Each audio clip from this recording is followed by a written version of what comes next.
1857 की क्रांति का नेतृत्व दिल्ली में अंतिम मुगल बादशाह बहादुर शाह द्वितीय ने किया, जिन्हें बहादुर शाह जफर के नाम से भी जाना जाता है। 11 मई 1857 को मेरठ से आए विद्रोही सिपाहियों का दस्ता जब दिल्ली के लाल किले में पहुंचा और मुगल बादशाह से ये अपील की कि वे सिपाहियों के विद्रोह को नेतृत्व दें, तो मुगल बादशाह के लिए ये एक असमंजस की घड़ी थी।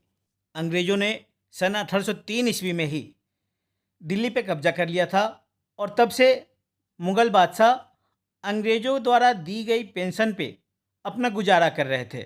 मुगल बादशाह कहने मात्र को ही बादशाह थे, इसलिए सिपाहियों ने जब नेतृत्व की अपील की तो मुगल बादशाह सक पकाए, लेकिन स्वतंत्रता किसे अच्छी नहीं लगती।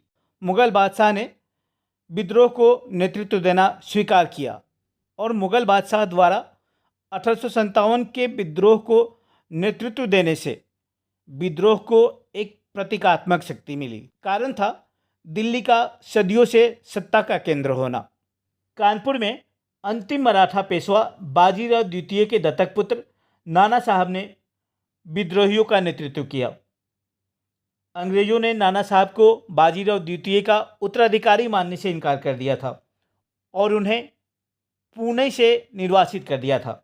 नाना साहब 1857 ईस्वी में कानपुर में रह रहे थे।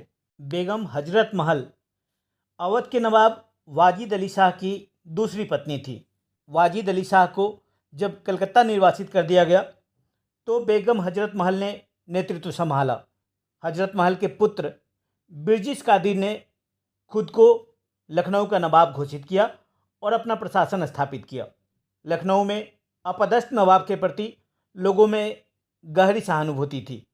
बरेली में रुहेलखंड के भूतपूर्व शासक के उत्तराधिकारी खान बहादुर ने विद्रोह को नेतृत्व दिया। खान बहादुर हालांकि शुरुआत में इस विद्रोह में दिलचस्पी नहीं ले रहे थे, यहाँ तक कि उन्होंने कमिश्नर को विद्रोहियों की गतिविधियों के बारे में भी बताया, लेकिन विद्रोह की लहर फैलने के बाद खान बहादुर ने खुद प्रशासन संभाला और लगभग 40,000 सैनिकों को संगठित करके मजबूत सेना बनाई और अंग्रेज़ों का कड़ा मुकाबला किया। बिहार में जगदीशपुर के जमींदार कुंवर सिंह ने विद्रोह का नेतृत्व संभाला। कुंवर सिंह की उम्र उन दिनों 70 साल हो गई थी। अंग्रेज़ों की नीतियों की वजह से कुंवर सिंह दिवालियेपन की कगार पे पहुंच गए थे। अंग्रेज़ों ने उनकी सारी संपत्ति जब्त कर ली थी और उसे लौटाने की बार बार की गई अपीलों का भी अंग्रेज़ों पे कोई असर नहीं हुआ।